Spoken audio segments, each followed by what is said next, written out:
Perfect. Welcome everyone to the April meeting of the Juvenile Justice Subcommittee for the Youth Development Council and the role of State Advisory Group for the Coalition of Juvenile Justice and the OJJDP. So I'm glad everyone is here at the table and the virtual table. And the first thing on our agenda is I am going to ask Joy to do just a quick roll call of the members of our group. The first person on the list, if you're here, you can just say present or just say yes, and I'll take note of that. Andy Leonard.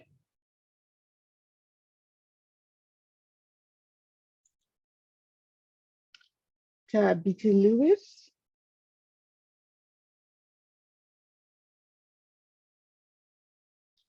Adrian Livingston. Present.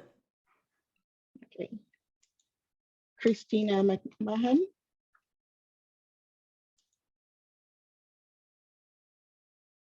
Okay. Raphael Miller. Present. Okay. Molly Rogers. I'm present. Thank you. Kiwi Wilson.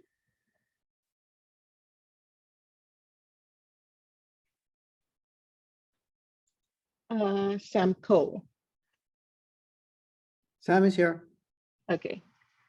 Thank you, Molly. I think that's all on the list. Okay, perfect. We'll continue to kind of go through, and I know people will probably join as we kind of go along.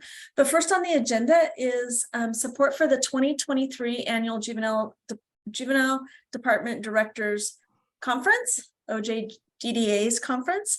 And Treasurer Joe Ferguson is here, who's also the conference committee chair. Joe, would you like to present to us? Sure. Thank you guys for inviting me. So I am co-chair with Jim Goodwin this year. So it's Southern Region. We're having it in Ashland, Oregon in September. We're guaranteed no smoke and sunny skies. So we don't have any big speakers this year, but we have multiple ones that I put in the request for our sponsorship from YDC. And so those are broken down. We have Charlie Bauer from our Southern Oregon ESD office that we'd be doing implicit bias, and then also Oregon historical context in terms of equity work. And then we have the Transgender Resource Center out of New Mexico coming to do some transgender cultural fluency. And we have gang presentations from one of our probation officers and also one of the staff at Eagle Point High School. And then also Pathfinders Network, which is a peer support organization. We've just started partnering with them locally. And they are working at engaging peer supports in juvenile justice a little bit wider spread than they are out in Multnomah County right now. So all of that costs comes up to $4,048.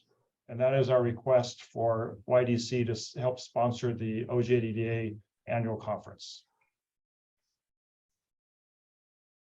Thank you, Joe. Anya, do you want to talk about the process we've used in past years to move this forward? Well, the process is to generally approve or disapprove of the request, and we do have federal funds available for this purpose.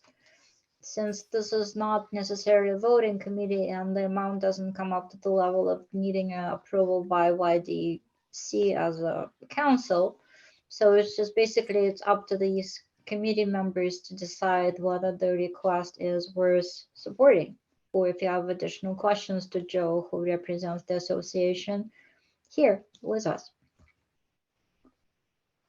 Great. That's the main thing I wanted, was to be able to note that there are funds, some federal funds available that are designated towards training and kind of the juvenile justice piece. So this lands in that. I just would ask questions from the committee of Joe.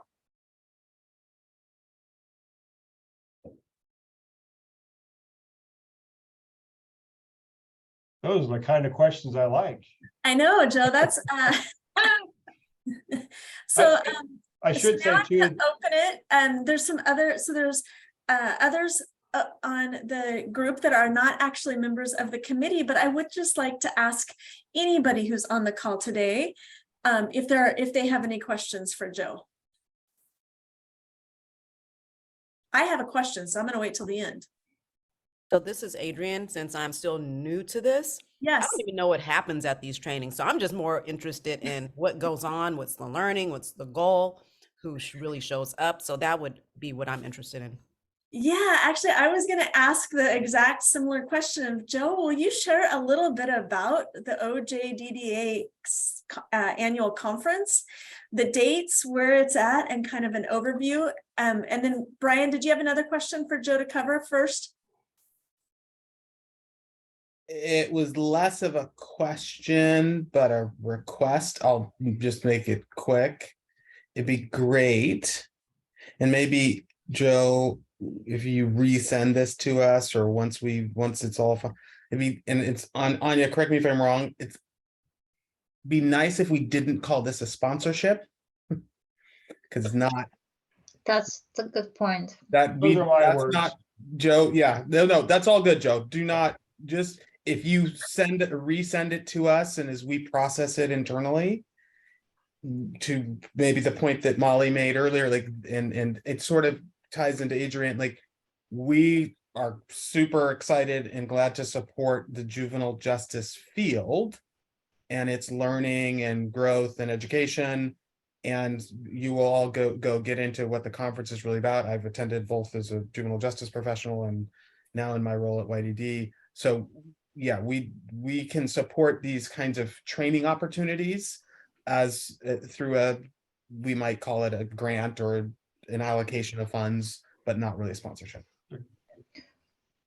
Thank you, Brian. We will rephrase it as technical assistance request. Okay, Joe, go take it away. all right, so annually, OJDA puts on a conference and it moves around the state by region. So we have 4 regions under OJDA.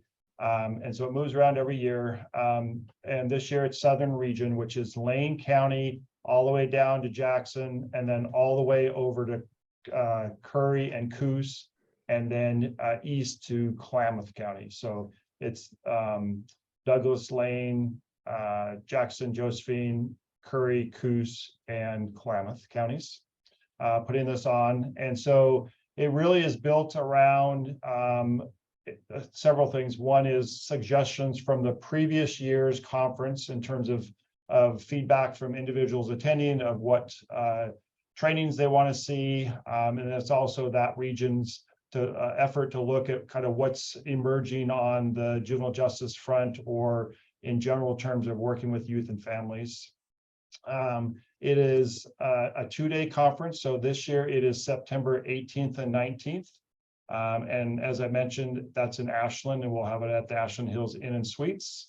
There will be 6 sessions at a time. So every hour, there will be 6 sessions going on, and then we'll have breaks, and then we'll rotate to another 6 sessions throughout the day. So we have lunches, and we have an awards presentations on Monday evening for acknowledgement of the good work that staff do around the state. We have a lot of partners that come, so it is historically geared to the membership of OJDDA, but it is open to anyone anywhere. I mean, they can come nationally if they want to. But really, we try to hit all of our email groups and just ask partners to share that out. We're expecting 225 this year. We had about, I think, right around 250 maybe this last year. And so our theme this year is It Starts With Us, in terms of really looking at what the services are, using evidence-based practices, trauma-informed care, DEI, that making sure those are all lenses that we use throughout all the services we're providing. We're really trying to make it where there'll be takeaways from each session this year in terms of really not a lot of higher level anecdotal, but really what skills can I take from this workshop back to my work at a juvenile apartment, at a residential program, at a substance abuse program, wherever it may be, and really improve the service delivery to youth and families. So in a nutshell, that's what. Happy to get more specific if you need to. Okay. And I believe Brian and Anya last year, with the support from technical assistance, actually members of this subcommittee were able to participate. Is that correct? That is correct. Tabidi was there, and we would encourage folks to participate this year as well. We also have some funds to support training and technical assistance for the state advisory group members. So if you're interested, and especially once the agenda is released, right, Joe, that we will be able to share with you. If you're interested in participating, we would very much encourage you to do so, and we will have financial support to make those presence possible for you. And we're Great. really trying to make sure we're not increasing the registration fee this year, trying to keep it the same. So in terms of technical assistance or other sponsorships, we're able to reach out to community organizations that have provided some additional funds too. So we're looking like we're going to be able to keep the registration fees the same as last year and not increase that. So. Thank you, Joe. And I just noticed Sam as well participated in the conference last year. I'm so sorry, Sam. Thank you for correcting. Actually, it was Christina who corrected me. Thank you, Christina. You're welcome. I wasn't trying to correct you, just a lot of moving parts, that's all. No, I appreciate. Adrian, did that answer your question a little bit? Getting to the mute. Yes, it did. Definitely would be interested in going this coming year. So it's always nice when you can be in person to really get the true understanding of an event. So yeah, thank you. Yes, and it's beautiful in Ashland that time of year, and especially since they promised us no smoke. That's right. And Adrian, I was actually thinking about you during the last year conference because one of the keynote speakers was amazing, and she talked about human trafficking from her personal experience. Yeah, So that's if incredible. Wow. Rebecca Bender was the keynote. Oh, I do know her actually. Okay, as I say, and I think she's presenting in Wallowa County, which is on the opposite end of the state as Ashland. As a result of that, I think. Wow. So, okay. So for a process question, our committee just makes recommendations to the YDD. Since this doesn't raise to the level of having to go through a council vote, but just I would, and I don't think we have to do a formal motion, but just will consensus work, Anya? yes, that would be great. Okay.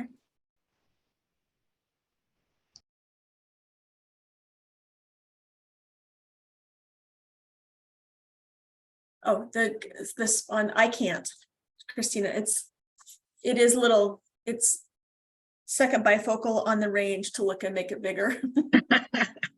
Well, I'm using my trifocal contacts and I can't read it. Christina, I don't know if it will help, but Joy sent it out to you guys earlier. yeah, So okay. if you will open the attachment to the meeting announcement, it should be there. Great. Oh, perfect. And I really thanks, Rafi. I really appreciate OJDDA focusing on kind of the goals and the policy directions of the Youth Development Oregon. And so seeing no opposition, I'm going to accept that as consensus for Anya and Brian and everybody at YDO. ODY. I don't know. I'm not going to get it, Brian. I'm not. Or Youth Development Oregon. Yes. I am going to get it. All right. So moving along in our agenda, it is great to have Joe. You don't have to go anywhere. You can hang out with us for a while. I would like to, but duty does call, and I have some other appointments. So thank you guys. I appreciate it. I'll get a new email off to Anya asking for the technical assistance. Appreciate it. Thank you, Joe. Thank you guys. Thank you, Joe. And the next is our 2021-2023 plan amendment requests. And Anya was able to present to both OJDDA as well as the Central and Eastern Oregon Juvenile Justice Consortium, reminding all of the lead agencies to get their requests in if there are any plan amendments. And so the juvenile justice prevention funding is the non-competitive funding that we as our juvenile justice subcommittee have a role in overseeing. As we're coming close to the end of the biennium, it was to make sure that the funds are really kind of connecting up with the services that we want provided. And so I really appreciate both Digna and Christy submitting their plan requests. And Anya, I am going to turn it over to you to walk through our process today. Sure, thank you, Molly. So the process is the juvenile crime prevention funds, as you said, are being monitored by the Juvenile Justice Committee of the Youth Development Council, and as well as the administration is provided by YDD. According to our administrative rules, if a request for an amendment exceeds 10% of the allocation, the request needs to be approved by the Juvenile Justice Committee acting for the Youth Development Council. So therefore, since the request for revisions were larger than 10% of their respective allocations, both Umatilla and Morrow County were invited to send in writing their request, as well as come and present their point of views in a way to you if you have any questions or need some follow-up information from them. And I think I put Umatilla goes first in no particular order. I'm sorry, Christy, I didn't mean to send Digna first. That's okay, no worries, It just Anya. played out this way, but if you hope that I'm not creating any unnecessary competition here. So that's the process. I hope Perfect. that describes it. So Digna, would you like to kind of walk us through, I really appreciate the written part. Would you just like to walk us through a little bit, because this group may not know. I happen to know because you've shared it with me, what the CARE team, what CARE is, and a little bit about your proposal. Yes, our CARE program is a county program. They've been around for several years, and they basically do wraparound services for our local communities. And so they are basically, they're a little bit of everything. They they get attached to families and kids from either DHS, schools, the juvenile department, basically any agency in the county, and they work not only with the youth that they're referred to, but they also work holistically with the entire family. So they provide anything from taking kiddos to the dentist, to helping and assisting families in housing, to getting them into court hearings, taking them back. They actually work with getting families attached to every resource in the county to help bring down risk and then take care of their core needs. And so it's a great program. There's one CARE specialist in every school so far. The ESD has one.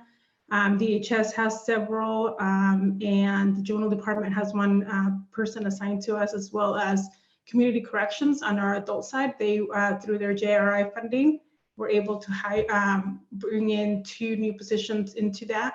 And that was thanks to a previous pilot program that we ran through this funding last year that was able to identify the need to work with the adult offenders that have children who are at risk of coming into our system. And so they were able to branch out and have those care specialists attached to the community corrections. So that what the purpose of the money is, or what I'm asking for, is for $5,000 to be assigned to the care program that would help keep kids, basically keep their home, stay in school, help them with anywhere from haircuts, new shoes, to bringing Wi-Fi into their home to make sure that they're in school. Some of our local schools will provide them with a computer, but will not provide them with a hotspot. There's been some concerns with that, and we've been working with them on that. But that's what's been going on in my county, and so that's part of that money that will get spent for that, as well as any summer programs, since we're soon approaching the end of the school year, getting kids involved into summer programs to help them basically stay on track with positive attachment into their communities. Then I'm asking for $5,000 to go to the Voice Council and Grow Circle to buy new curriculum. We are hoping to be hiring some new people in my department. One person will be attached to the school, work closely with the schools. We've seen a rise in runaways from kiddos, as well as the truancy issue continues to be a problem with our community. And so we're hoping to bring one of my POs to go out to the schools and do more prevention work. And we're bringing back Girl Circle and the Voice Council, as well as some other programs that we've been able to offer in the past when I was able to have the staff. So hopefully we will be hiring some staff before the end of the year. The next one is I'm asking for $20,000 out of my plan to go to support the first annual regional conference that our DA's office is putting this year. And so this conference is more geared towards our law enforcement and educating and informing them on how to provide better services to our kids and young adults that are either being abused or witnessing abuse in their homes. And this is it's a 2-day conference that will be held at Wild Horse in Pendleton. Again, it's a regional conference. We don't have a lot of this type of training in our region. And so our DA's office was able to put something together, and I'm hoping to be able to support them with some monies to pay for their speakers. There's going to be on the agenda, and I can send out a link to you all so that you can look at it. But there's anything, they've got cultural intelligence workshop. They've have some training for how to work with our tribal youth and our tribal police. And they've got,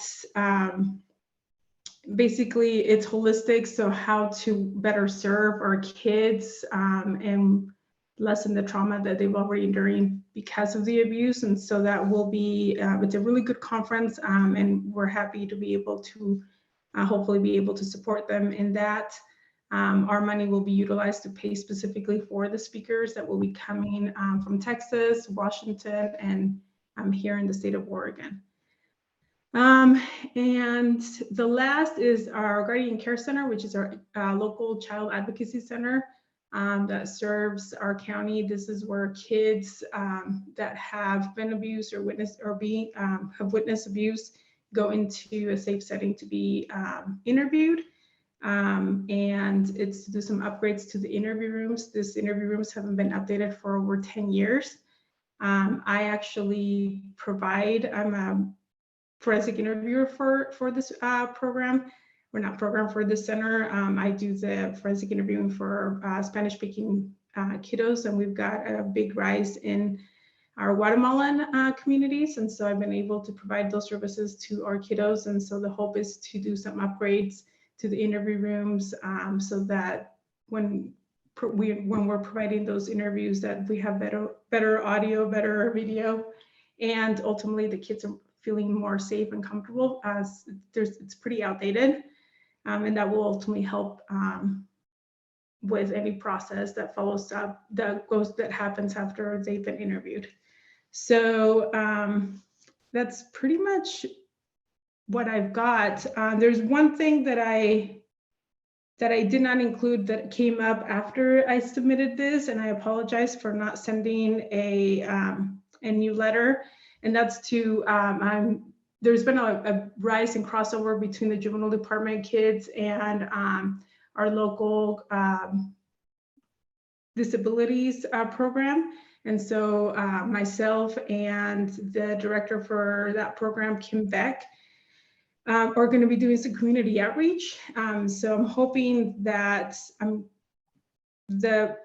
we will be able to support some community outreach, and specifically in our outline areas. So Milton Free Water, Pilot Rock, Athena, Weston, and Umatilla, to be able to bring in communities to get to know and understand the services that we offer, as well as CDDP and CARE, bring in some nonprofits, so that we are all on the same page and basically create a menu of services and programs that the county has to offer. Is there any questions? I have one. I think everything that you said sounds really, really good.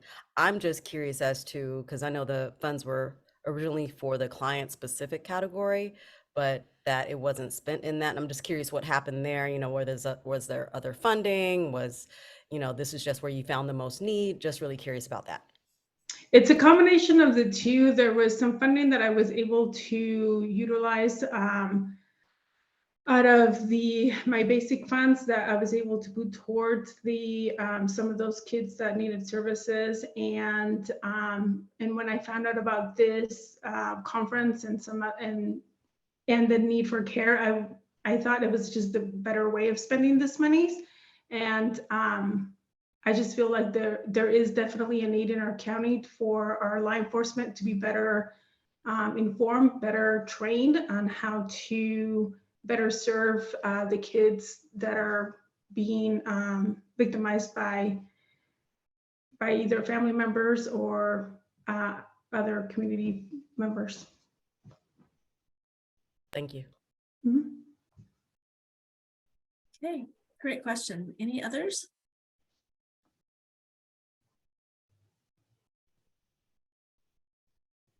Molly? Yes, Christina. I have a question. So, well, first of all, before I ask my question, Digna, thank you for the overview of what you want to repurpose the funding for.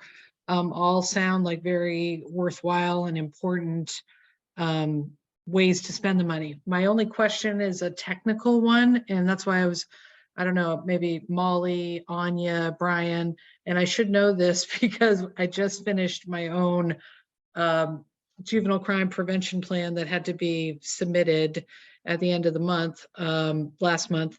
And I know we've used it ever since we've been receiving it for the same thing. So haven't been as creative as you're being, Digna, which is, I mean, I applaud the creativity, but isn't the money tied to, and if I'm wrong, I'm not trying to poo-poo this, I just don't want to see us get into hot water. Isn't the money tied to the criteria in the statute? Like, so for example, the recipients have to have a juvenile crime prevention, risk assessment, et cetera, or is there a percentage that doesn't apply to? I don't remember off the top of my head. So once again, I'm not trying to be negative, but I'm asking the question about the technical ability of how we are able to use the funding, because we've only used it for one thing for the last 20 years. And it's been diversion. So I don't feel really, I don't feel very well versed on that. And I know that, anyway, I'll stop talking. I think you get what I mean. So I'm not trying to be negative. I'm just trying to make sure that we are following the rules around the funding. If we can spend it for this, I would be see it spent for this. I would be very supportive if that's permissible. Yeah, and I figured it out I was expecting this, Christina. So, because I know it's kind of an out of the box kind of proposal. And I assume that you're specifically talking about the DA regional conference and the Guardian Care Center. Yes, that's what came to mind, because when you were talking about like the boys council, the girls circle, those are all like completely easy to identify the linkage there, right? And I mean, I can make an argument, you have to have people trained we know what the risk factors are that lead to kids falling through the cracks and being at risk to hit our system, which obviously the DA's conference is trying to address that, and the Guardian Care Center. They're working with those kids that we're trying to prevent going into our system. So I get that. I just don't know if technically that's allowed. So I want you to be clear, Digna. I totally am always trying to figure out how to spend my money. So I appreciate the creativity in coming here, but that's what I'm not sure of. Yeah, and I knew it was kind of outside of the box idea. I guess the way I saw it is, although the money is not going directly to a specific youth, it was, and maybe it's, when I think of prevention, I just think of it as bigger than just direct services. I thought maybe if you better serve a victim by providing at the beginning, when they first, and I mean, we all know that when we go through a situation where we've been victimized by by a loved one, that automatically brings us into a population where we are at higher risk of entering a system. And so I guess the way I saw it is, if we better inform our law enforcement and every person that's going to touch that kid indirectly, meaning their case, whether it's a DA's office, the district attorney, the victims advocates, the forensic interviewer, the DA that's going to be carrying that case, the better their experiences through that process, that would reduce the risk. I don't know. I guess that was just maybe I just thought of prevention as too big, and it's almost like pre-prevention. So yeah. I was expecting this, and quite frankly, I don't know how to answer that. And so I totally will understand and be okay if it doesn't get approved. So I do have I have a question along those same lines, and I'm going to kind of get to the piece on the Guardian Care Center. Mm-hmm. Is it to support the administration of it, or I'm thinking out loud now too, Digna, on like, because JCPs are supposed to be done on all youth who are receiving services through these funds.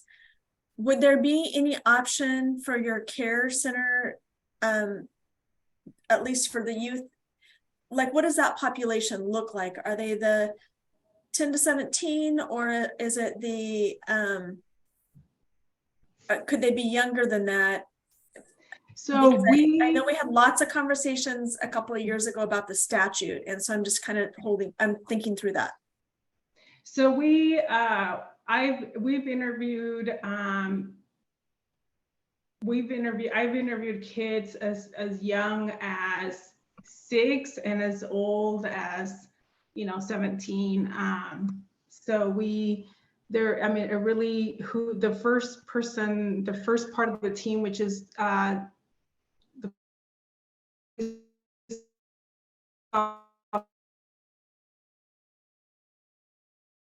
we lost you. If the young child or the young person is able to come into and be able to, it's on where they are developmentally. I mean, I had the last kiddo I interviewed, she was 7 years old, and she was very, very mature and very, very smart. She spoke 3 languages. She spoke Spanish, her native dialect in Guatemalan, and then she spoke English. And so it just kind of depends on the child. And so prior to her, I interviewed a 6-year-old. And so, and yes, to answer your question, your second part of your question, yes, they would be able to do a JCP risk assessment if that's something that we need them to, because that's part of their intake process. They interview them to determine the need that needs to kind of follow up. So if they need counseling, or if they need assistance with housing, or if they need assistance with anything. I mean, there's other people that are affected by the abuse, not just the child itself themselves, but their siblings and or parents, that kind of thing. Okay.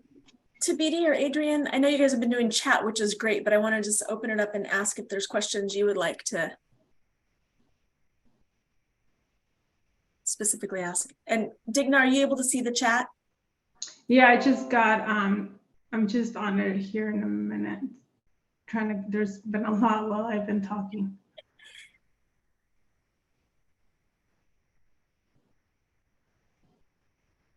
So,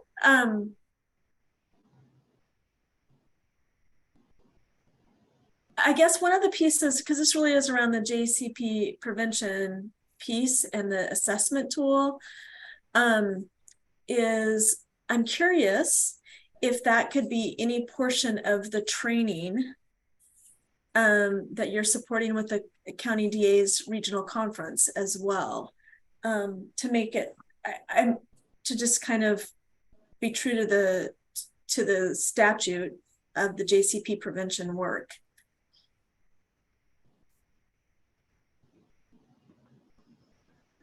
I'm sorry, Molly, can you repeat that again? I was busy reading the questions. Let me actually, before I do that, respond to the chat. Okay, so the first one was here, let me go back to it. I am not really good at multitasking. So I'll start with the last one, which was Christina, to my knowledge, the conference is being offered to everyone, but it's limited on the seating, and so they will offer it. It'll be first the opportunity will be given to law enforcement, DA's office, that part of the audience, and then if there's seating available, then they will bring in school staff and basically anybody that's part of the MDT team. So yes, schools, juvenile department staff, like the care program specialists will be there as well if there's enough seating. And as far as, so that's that question. As far as how I can measure the impact on the conference, to be honest with you, I did not think of that, but I can definitely get together with the DA's office and figure out if there's ways that we can develop some measurement in that, and I can report back to the committee if that's something that I need to do. And then Sam, you said you were asking if this one's can be used to renovate the interview room. I think we've been kind of talking about how that could be done. I think so, and I think we could, because there will be direct services to the kiddos, we could do JCP risk assessments on them at the intake prior to them coming into the interview. And I think those were it, unless I missed any more. So my question was, one of the pieces that we've been trying to do with through OJDDA as well as JCP is training on the tool, and just asking if at the conference with the DA, if you could sneak in and do some training on the JCP prevention tool for everyone, including especially if school staff's going to be there. I can talk to Kathleen. She's the one who's putting this together, and maybe see if that's something we can put in there. that's a great, good idea. I didn't even think about doing that, but that's something that I can ask. That's just in my other kind of our other world with the training committee and just kind of getting that information out there. So again, around impact. Thoughts of the committee or Anya to how we want to move this forward? So I have a couple of thoughts, just pragmatic ones. One, it's quite a large budget that is being revised, and we don't have a whole much of time left. So Digna, my question for you is, if approved, would you be able to actually expand all these monies by the end of June?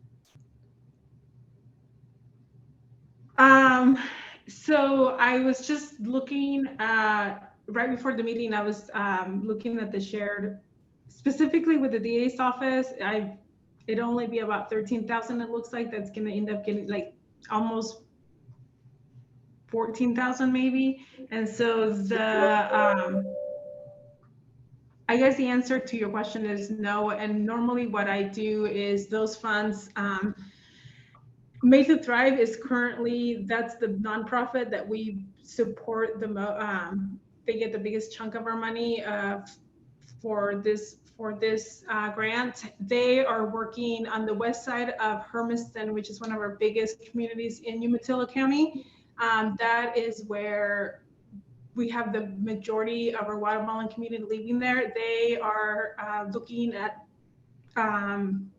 making a park to bring in some sports and bring in some pro-social opportunities for these kiddos, as well as that it will open the doors for that program to come in and be able to bring in some programming and be able to bring in some kids into their program, as well as the care program and some other nonprofits. And so that money would go in to support building that new park. Made to Thrive is just because they don't have quite yet how much that's going to be. So, and I wanted to put priorities first on what I presented today before I committed to any more money than the 60,000 that we've already committed, because that 60,000 specifically goes towards services and helping support the director's cost as well. So any additional money that's unspent from what I've presented today would go towards that park that's specifically targeting one of our most underserved communities in my county, which is our Guatemalan community, which is fast growing. I almost to say like, well, it sounds that supporting the park development that kids can use and engage in positive activities might be a better budgeting option. I am sharing concern about the fairly large amount of money dedicated to the DA's conference, and it would make better sense if you could introduce risk assessment training there and anything related to juvenile justice, basically what you want the DA to know about juvenile justice, since you would be potentially paying for a large chunk of the conference. So could you be in the driving seat there, or are you just a participant with a large bill that you're supporting? That's the kind of way I'm thinking about that. I actually like the Guardian Care Center, since it kind of covers the crossover use area of juvenile justice, and that's where it connects with the child welfare and services for those kids.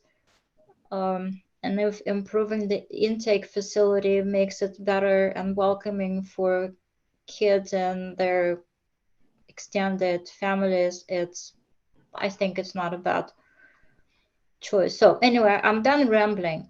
Okay, so I think what I'll do is what I think of the committee, I also agree that Guardian Care Center, youth who tend to find themselves at a guardian or at a care center, clearly I've done enough JCPs in my life to know that they're going to qualify under the risk assessment. I mean, I can nail it off a 2 right off the top of my head.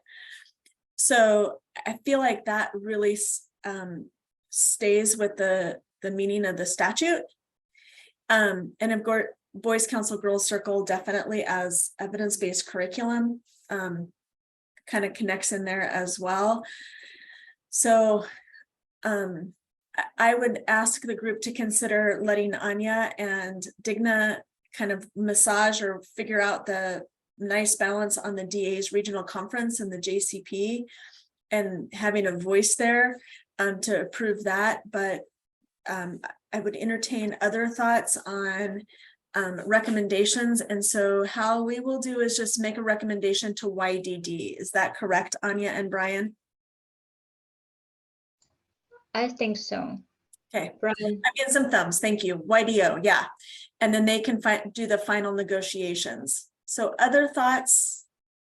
Adrian and Tabiti, Christina, Marcella, welcome.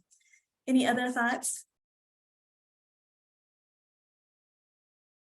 In the interest of time, it seems like that is the best approach, because obviously, Digna, you want to be able to spend this money, as much of it as you can, before the end of the year. So making you wait another month for us to come back together doesn't make any sense. So Molly, I think that sounds like a really common sense approach to how to deal with it. And, I just really want to be clear, the concerns I've raised or the questions I've raised are really about making sure that we are maintaining integrity to how we spend the money, so that if somebody comes to us 2 years from now and says, hey, I want to spend it for this or that, we aren't being inconsistent in the approach.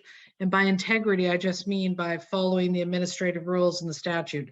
I don't mean that in any way, shape, or form that the intent behind this proposal is to try to serve the community kids in the community in very direct ways, and in some more extrapolated ways that all of us who work in this business know can make a really big difference. So once again, Digna, I really appreciate your creativity. And I know that Anya can be very creative from dealing with her for like the last 15 years.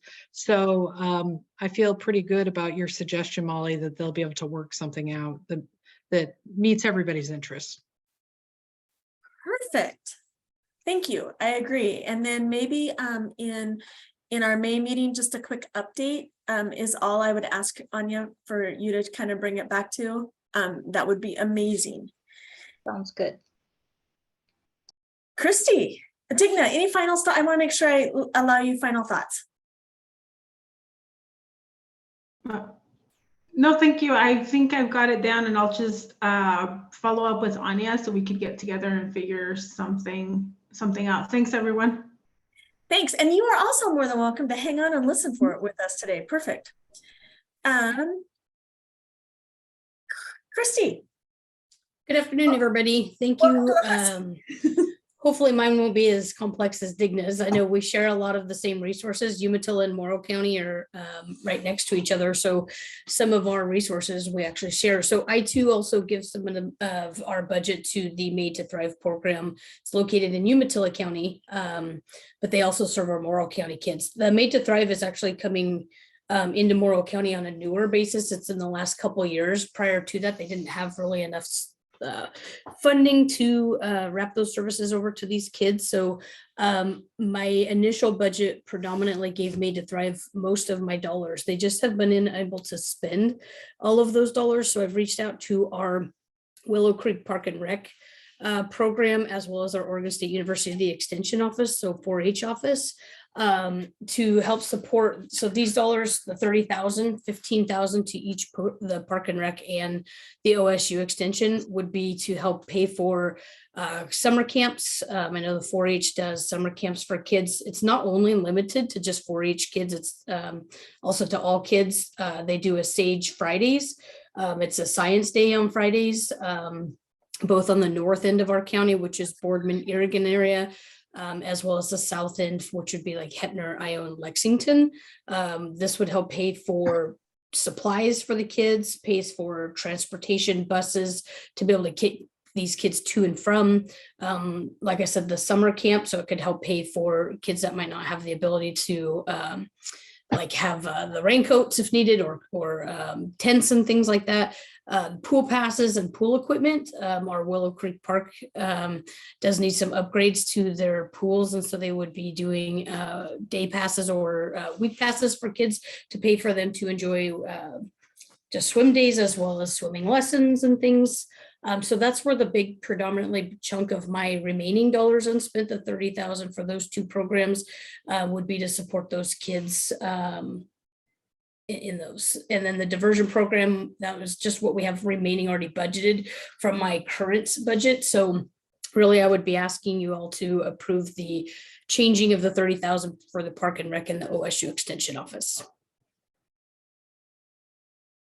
And Molly, Christy, can I ask a question just to specify, going back to Christina's earlier point?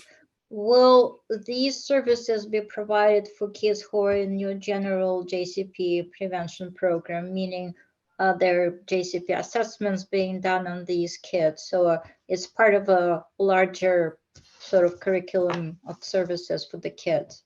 Yes, we can make sure. I've spoken with the gal at the OSU office as well as my Willow Creek Parks, and making sure that JCPs can get done before they hand out pool passes or before they hand out and get these kids in those programs. So yes.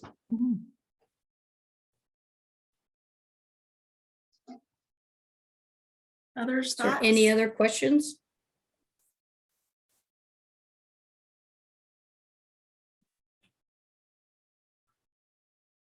Wow, you got the benefit of hearing all Wow.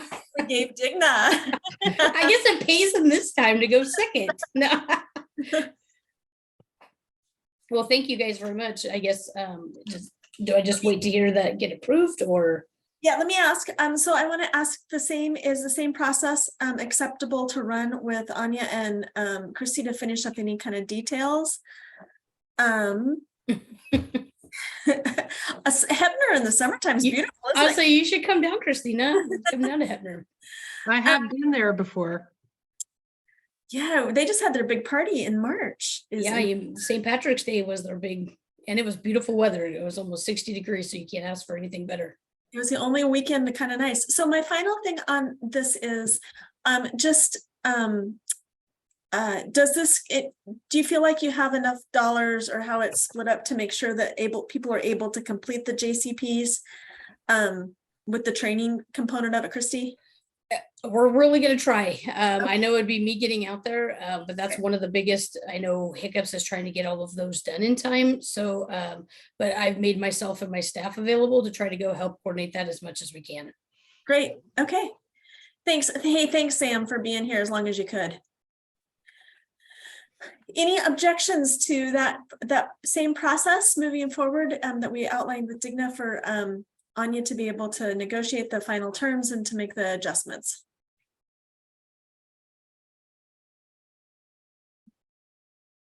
Thank you, Adrian. Okay. All right, Christy. So that one is done. Thank you all. Yeah. Moving on to our agenda. Anya, do you want to update us on how the plans, the 23-25 process? Certainly. Thank you, Molly. So Joy will try to share oh yeah, there it is. The smart sheet that she and I started putting together. And the format is similar to what we used 2 years ago. Yeah, it's been 2 years. And for those committee members who are new to this group, so that's something that you're seeing for the first time. So what this is, it's a compilation of plans. And I don't know, well, if I use my pointer, I'm the only person who sees my pointer, so I will just have to describe it.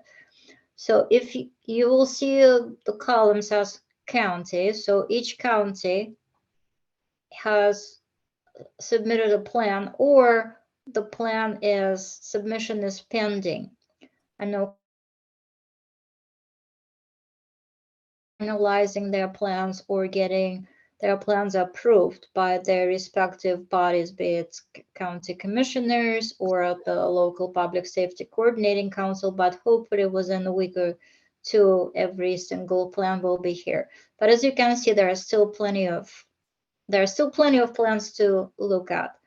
So how we organize, we kept the grant number and institution ID here with the expectation and deep hope that we will get the current agreements extended so we don't have to get through the new process, but it's still not 100% certain, but for now we're just keeping the numbers here.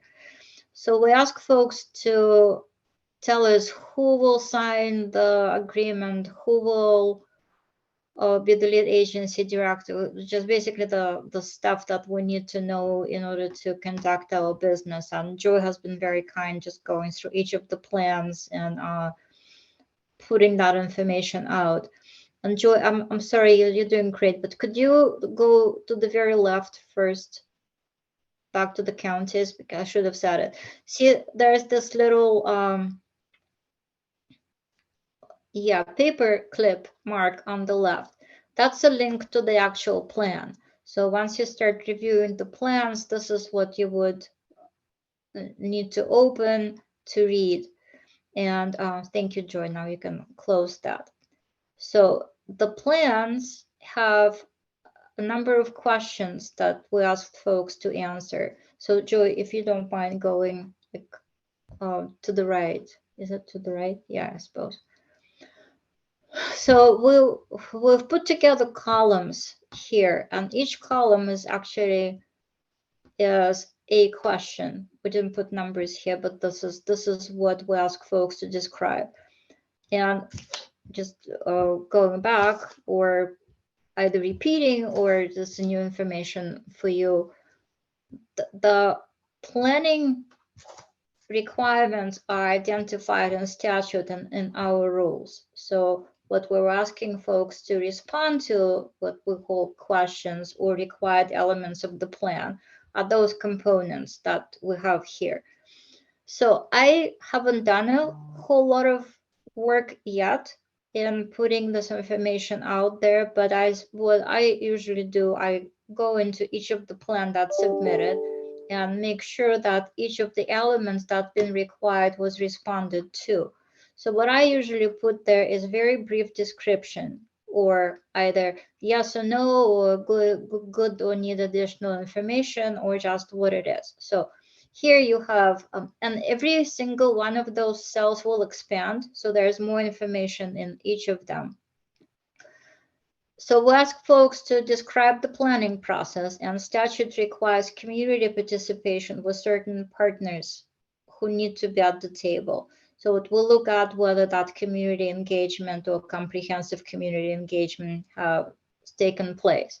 The population served, some counties choose to work with kids who have had a referral to juvenile justice system. Others are looking for earlier signs of risk. What services and programs will be funded? JCP assessments, Christina is absolutely right on. We have to make sure that each program funded with JCP monies is using JCP assessment at the beginning and then the end of the services, or in between if 6 months comes earlier. So that's an absolute requirement. Thank you, Christina, for making sure that the statute is observed here. What I mark here is JJIS is the Juvenile Justice Information System, and DM is an acronym for Data Manager, because we need to know where we can find these assessments once they're completed and entered. We also need to make sure that evidence-based practice requirement is met, and we have our definition.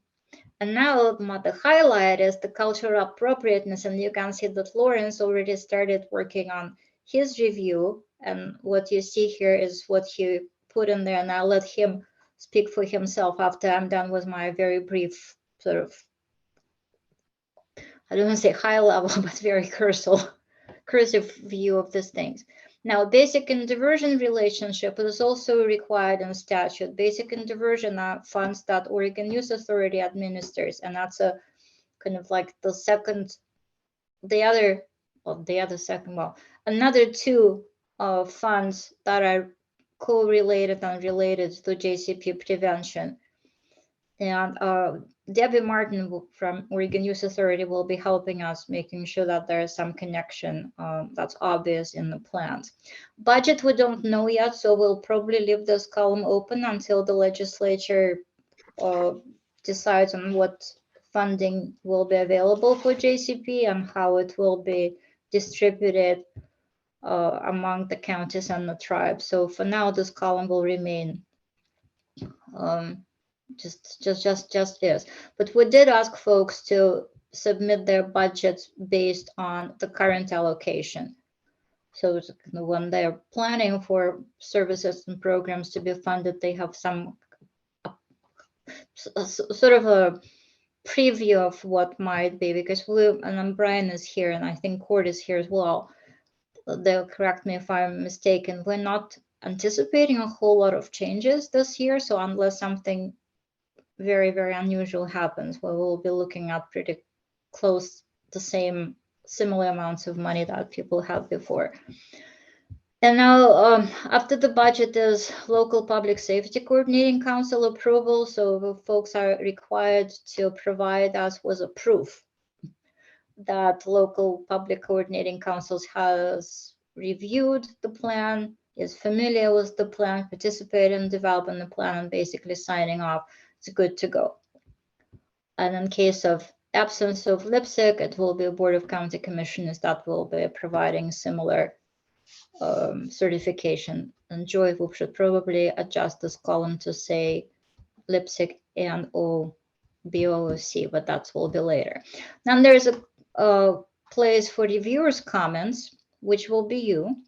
And then there's a follow-up recommendation by JJC, which means if there are some areas in the plans as we're reviewing them that need to be adjusted, we can communicate back to the county in the live sort of time instead of waiting until the end of May or early June to provide our feedback. So that's basically feedback reference. And finally, is the recommendation to the Youth Development Council whether to approve the plan as submitted or as adjusted in the review process. And the YDC will be meeting in June. I believe it's June 8th, I want to say, for the final approval. So that's our process. So what is asked of the committee is each one of you will get an access to this smart sheet. So you'll be able to see each of the plans. You'll be able to make comments. You will be able to write what you wish within the smart sheet. The question to you, Molly, and the committee is how you would like to divide the plans.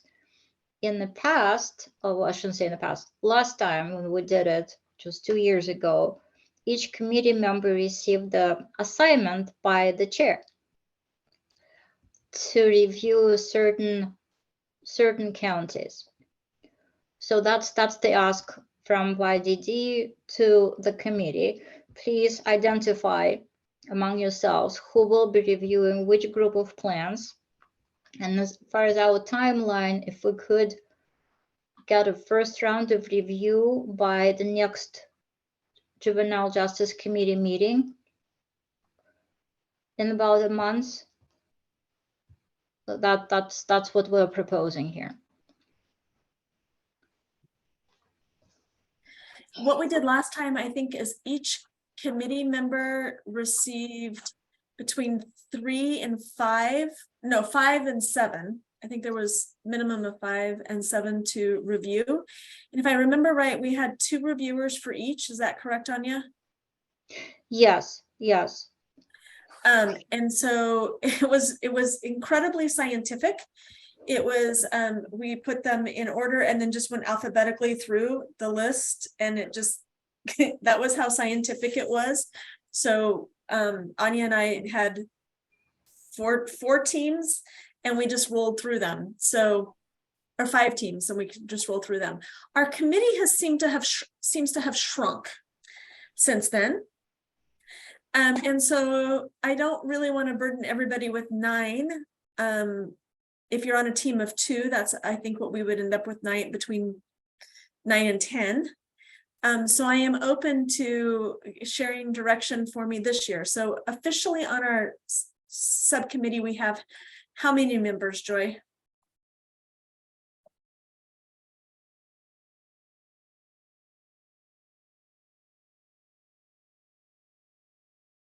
And while Joy's looking that up, Tabidi, Adrian, Christina, how did you guys feel about that last time? Ralphie or any of you guys? Just what did that feel like when we did it last biennium?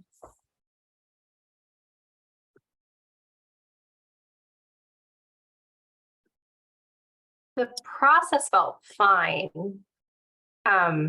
As far as like having 2 reviewers and reviewing and making comments, I feel like what was foggy was just like needing some sort of bar for, I don't know, like what, like, I don't remember if it was like a 10-point scale or whatever it was, but like, what is the, like, what makes a 10, what makes a 7? Like, what's an example of an acceptable plan or an excellent plan versus something that is not? Does anyone else remember that part? I think we discussed it. We did, especially when we started getting some kind of comments back about what has often been called question number 6. So definitely, I think this time, and one of the comments last time was getting that full review of the kind of the staff leading into it and kind of helping us walk through that.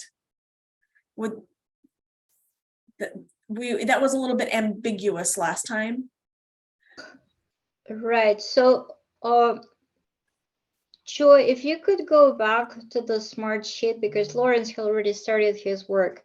So what we've included the more detailed guidance to how to answer question 6 in the plan. So hope it will be easier to review how people responded to the question and easier to judge whether,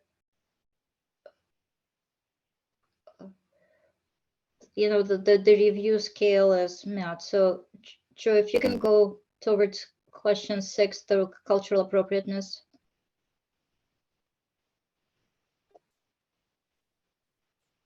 Sorry about that. I think Zoom just unexpectedly closed on me. Can you see my screen now? Yeah. Yeah.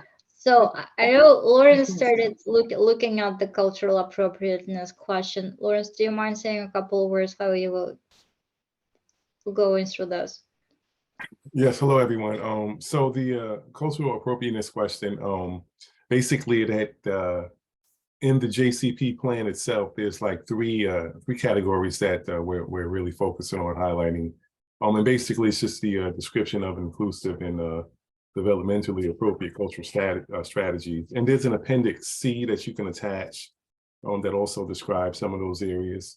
And also there's a reference needed for racial and ethnic disparities identified in your data analysis or your RRI. And also we ask that the plans please describe how the program or services, will be supportive of LGBTQ plus youth. And there's an appendix B also that you can attach to that. So those are the 3 categories really that we're focusing on with the cultural appropriateness. And with that, I just looked at the plan, each individual plan I will look at, and just give a brief summary as to those 3 categories. Are they identified? Have they been mentioned? Are there disparities, and what's being done to help minimize some of those disparities? Is LGBTQ plus, are they being serviced? Is there training for staff? Are they culturally sensitive? Do they have staff, that resemble some of the disparities and so forth and so on? So with those 3 categories, looking at the JCP plan itself and identifying those things, pulling them out and just making a brief summary as to what they are in the comments section here. Yeah, I do remember that question because there were some that were very detailed and gave us great information where I think we could give them more favorable scoring, whereas others, even though the question was asked, it was so surface that it's like, if you're doing something, I can't really glean from what you're writing to give you a favorable score. And then I know that we actually invited some to come back, especially to that question. So I don't know if there's anything that we can do in educating people what we're really looking for in that question, besides just the writing, because I think some of it was clear, like, what are you doing? But some just were not giving us that response, or the response they gave really was not adequate. So Adrian, I think Lawrence I think that was really one of our takeaways from the leadership. And so I have to give Anya and Lawrence absolute acknowledgement for the outreach that they have been doing with all across the state of Oregon, and just their availability for consultation and guidance and leadership. I think we'll see an entirely different response, literally because of the outreach that we ask them to do. So absolutely, thanks. That's wonderful. Thank you, Molly and Adrian, and thank you, Lawrence, and thank you, Molly, for your high praise. But also, once the previous planning process was still underway, we were, as YDD staff, and Sanjay was there helping with it, we were providing some technical assistance and meeting individually with counties that needed to make some adjustments to their planning. And so the amended plans were submitted in the course of a year. So hopefully by now people have a little more experience with answering question 6. And so I think it's both ways. So we've worked for a couple of years now on supporting the counties and providing more detailed responses. So I have hope for this year that it will be easier on both sides for folks to put their plans together and for reviewers to read them and understand what's going on. I'm going to invite Christina, and then I'm going to invite other juvenile directors. If Christy and Digna are still on the, I'm actually going to invite them into the conversation a little bit as well. And then we're going to finally figure out how we're going to review these. So Christina.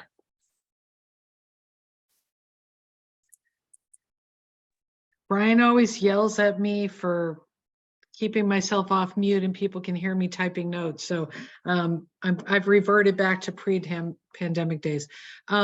Lawrence, I'm just curious, you've come in, fresh set of eyes, you've heard about the old days, but you're coming in, fresh set of eyes, looking at all this.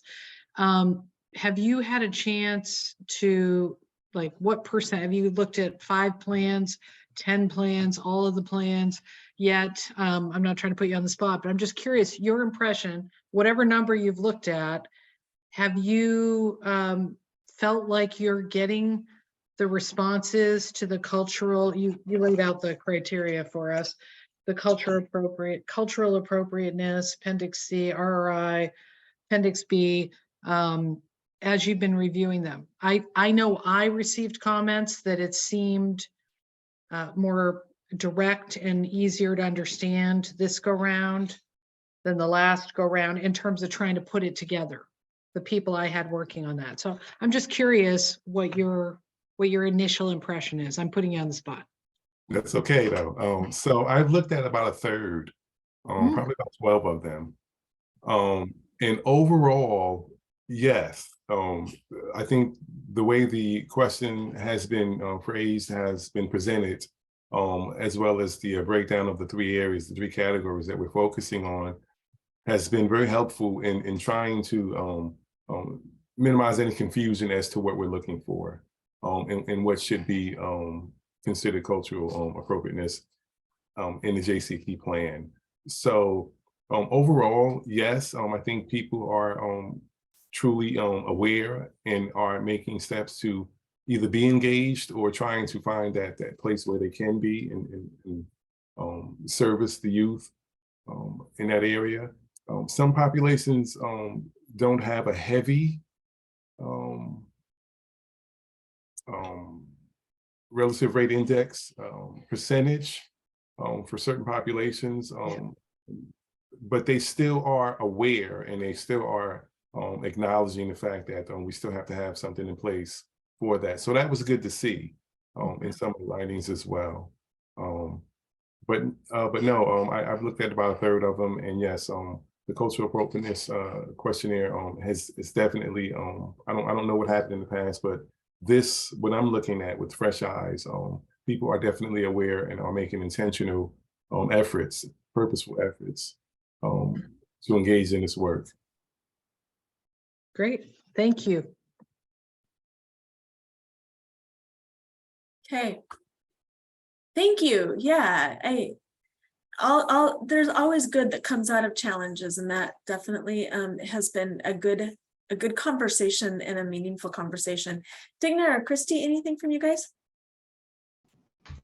I agree with you, Molly, that both Anya and Lawrence have done a really good job of coming out and being open. And I know they came out to Kojak and they've been over to OJDDA, and I know have been very open and to listening to the different like within our region. We have some of those counties that don't have large population diverse people, and so but we acknowledge that work needs to be done, and so that may not be the case today, but that may change tomorrow. So I think that the past experience with the infamous number 6, I think the committee is going to see a difference in how we answer that question, and there is definitely more clarity in what the committee is looking for in our plan. So I think I'm hopeful that people put a lot more thought into it and more effort into recognizing that there is a need and that we need to do something about it as human beings and as juvenile directors. So that's pretty much it on my part. I'm not sure if Christine has anything to add. I think I would just add, you guys were very open and communicative about what was expected of us. So I think that was a lot easier this time around, hopefully. But I think I would just say it was really nice to have how much you guys reached out to us all and make sure you're willing to be available to answer any questions. So it was very good. Great. Okay, so thank you both. Now, how are we going to go about reviewing these questions? Any ideas from the applications? Any ideas from the committee?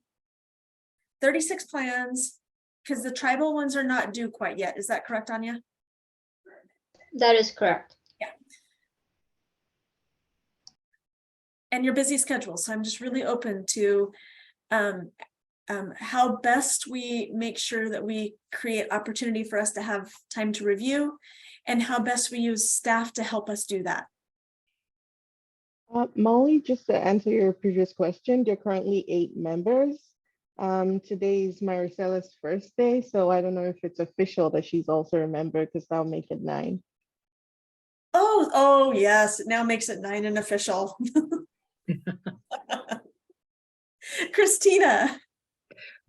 I was just going to say that I thought the process last year of just getting the email from Anya saying, here's who's been assigned to these counties worked. And I got my marching orders and I reviewed mine and I put the comments in. I'm not trying to go back to any negativity from the past, because we all know there was negativity in the past.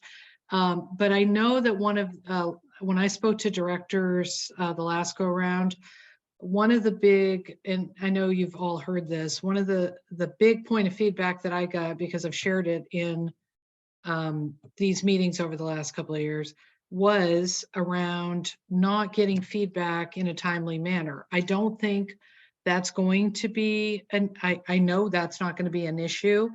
but I remember putting very intentional feedback into this smart sheet thing when I finally got Tiffany to help me figure out how to use it. Remember, I needed tutoring. So I remember talking to directors after the fact when they've been told they didn't pass on number 6, and I had given very specific feedback with ideas and suggestions, and it had never been relayed. So I guess what I'm about to say is I'm not concerned about that, but I don't want to be, you know, doing the A+ student, spending a lot of time putting all this feedback in if it's not going to be relayed, or if it's, to be honest, if it's not wanted, if it's just more like pass, fail, you know, I mean, I took a couple of classes in school, pass, fail. I get how that works. I just want to be, I will do whatever is legitimately needed, but I don't want to waste a lot of energy putting a bunch of stuff in there if that's not what's wanted or expected, because not everybody has, I recognize not everybody has the same amount of time to put into this. We want to do a thoughtful review, but I guess I'm asking for, as I say to my team, hey, so-and-so, this is a pass-fail assignment, or hey, so-and-so, we're going for an A on this. What is, are we looking for pass-fail, or are we looking for, you know, last time it felt like there were like grading assigned, and I think you can tell which way I'm leaning towards. I think that caused a lot of upset that we can avoid while still giving people honest feedback if it's going to be relayed. So what's the process that's envisioned? Are we planning on taking the info that I put into column whatever? Sorry, I can't see this thing because I'm operating off my very small screen laptop today. But are we going to be sending that on, or is it really just, hey, Christina, do you think they met the criteria or not? I mean, I think we all 9 of us need to understand that. Yes, and I'm going to share my opinion and then ask Anya and Brian to weigh in on theirs to make sure. I actually believe it's a pass-fail approach at this moment, and I think similar to what YDC is doing as in general, but as we come out of COVID and start really engaging again, is asking our programs to present to us on a regular basis so we have a better understanding of them during the biennium. Similar to what we've been doing is highlighting programs during the YDC meetings, and really letting us get to kind of know what the programs are. Having said that, I also really want to appreciate Adrian's comment on we need to have a common understanding of what's pass and what's fail. But I don't know that we have done a comprehensive enough job for our team in the last 3 years for statutory pieces and all of the other components around it, and to be able to dig into the content, kind of subject matter experts on some of that content. So that is my thought. But Anya and Brian, I am absolutely open to be disagreeing with me or a different perspective, but that's kind of where I am at with it. Well, thank you, Molly and Christina. I will ask Joy, sorry, Joy, to keep bugging you, but could you move like towards the other side of things? Okay, here. So, Christina, totally agree with you. The feedback should have been shared in a timely manner, but it was not shared in a timely manner. So this is where we would ask you, reviewers, to leave your comments. And as far as, so your comments, there are a couple of things. There are comments and also follow-up recommendations by JJC, which is you, Juvenile Justice Committee. So my hope is, though, as you review the plans, you will leave some comments about each of the plans under your review in that column. And now, if there's any follow-up needed on your feedback, so meaning, just an example. So the evidence-based practice was not responded to in the plan, so we need to get additional information for that matter. So that would be the feedback and follow-up that will be communicated back to the county saying, well, we need additional information on that. Or the cultural appropriateness was not responded to accordingly, so we can get back to the county saying, well, we have additional questions for you. So that's where I see that we could and should and would do things differently compared from the past. And yes, it's a pass and fail level. It's really, I don't think we've been, it's really hard to grade because, so there's some grading, whether it's passing or it's not passing, but not to the point you get a A+ or you got B- type of things. So with that, hopefully you will receive your assignment soon. You will find time to get the review going. So by the time we meet again, we will, if needed, we will know what feedback needs to be provided back to counties that will receive it, so they can get back to us in May before the June timeline comes upon us for the final approval of the plans. One thing I think can do, and I think would be really appropriate, is invite all of the juvenile directors to participate and listen into our next meeting. Sure. And encourage them to do that so that some of that dialogue is held during that time and we're super transparent. That would be my preference as well. Brian, go for it. Yeah, I don't have much to add. I think this is good and appreciate that we're, taking the steps to kind of improve the process. Not in last year, certainly there's some big questions, but my sense is just over the years, just kind of tightening up things as we go forward is always a good thing. If I understood you, Anya, correctly, the follow-up recommendations by JJC is the area that content will be shared with counties, right? Correct. Are the reviewers' comments going to be shared with counties? Yes, with the individual counties, but Yes. it'll be like two things. A comment could be, you've done a wonderful job. We would like you to know that. Yep. Love And it. there's no follow-up needed, or you've done a decent job, but there are some questions that the committee has. So this is the follow-up. Would you Sweet. please respond to that and then get it back to the committee? Okay. I just wanted to make sure, I think as reviewers, well, I was going to say two things. You all should know that we'll share that information, and maybe I don't perceive this to be like in our competitive grant process, right? That's a different process, but, and maybe Christina or others who are better legal minds than me,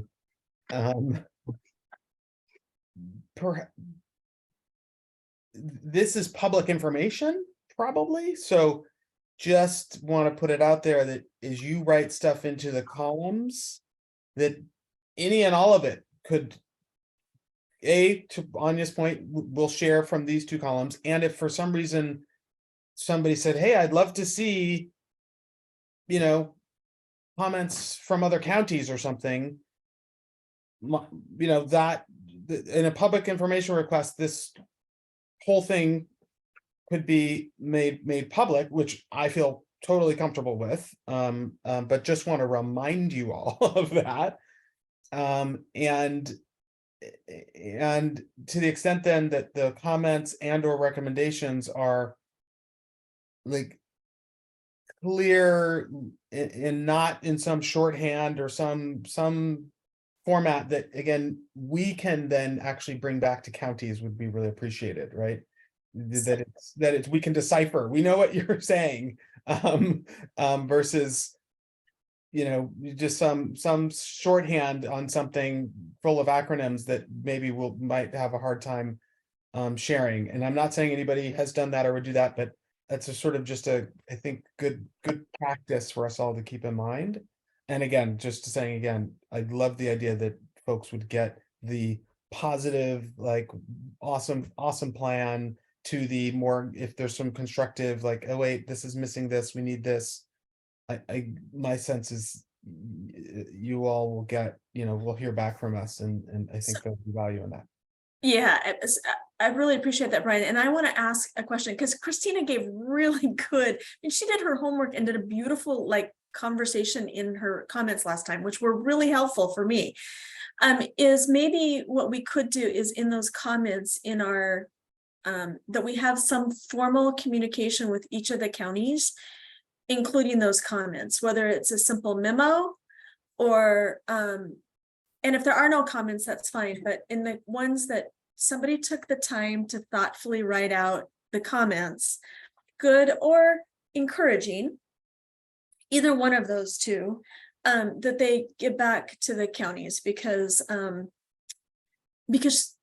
I didn't do the same as Christina did. I had like 2 one-line sentences or 2 kind of pieces, but hers were very thoughtful. And I guess my recommendation to you, Christina, is you don't have to do that much this time. But hers were very, very thoughtful and very useful to the counties. And it wasn't until later that the counties finally got those, well after the time their agreements had been signed. So. No, you're not short on words, and I appreciate that, Christina. Actually, I wanted to send Wasco County so you could give me the review there, because she did some really great work and recommendations and thoughts and making connections. So anyway. Well, I think we need to be honest, and we need to have integrity in this process, which I have no concern about that at all.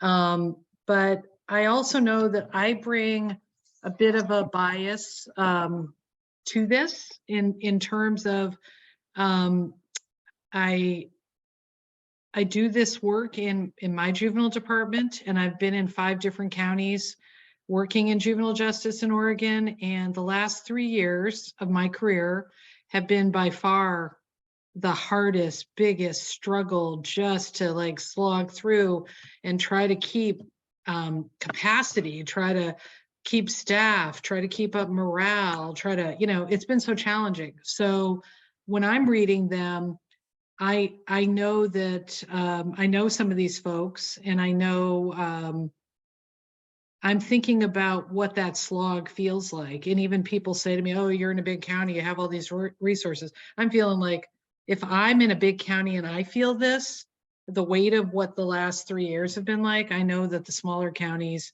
that don't have a bunch of extra hands are there. So I'm not advocating that we sugarcoat, or heavens knows I've never been accused of being a sugarcoater, but yeah, Molly, you're laughing out loud. Brian, but I'm not advocating that we sugarcoat. I think that they're in the work we do at the juvenile departments, we are really trying to be strengths-based, but we have to hold people accountable and be honest with them. And I think that we have the ability with this team of folks to be strengths-based and yet point out the areas where we can help and assist and support.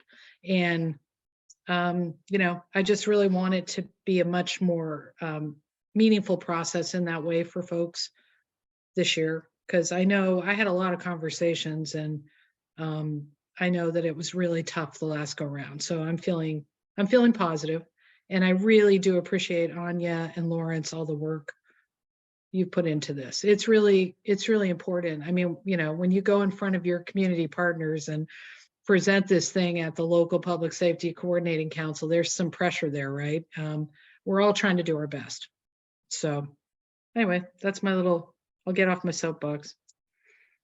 No, I super appreciate it. Other committee members, so I'm hearing that you're going to receive an email in the next 2 weeks or sooner with a list of counties and how to get into the smart sheet. And there'll be some kind of basic information from staff to help us walk through that.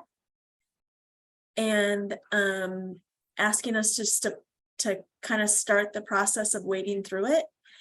Staff will be available for questions, and I encourage everybody to just really lean on Anya and Lawrence in this kind of process and conversation.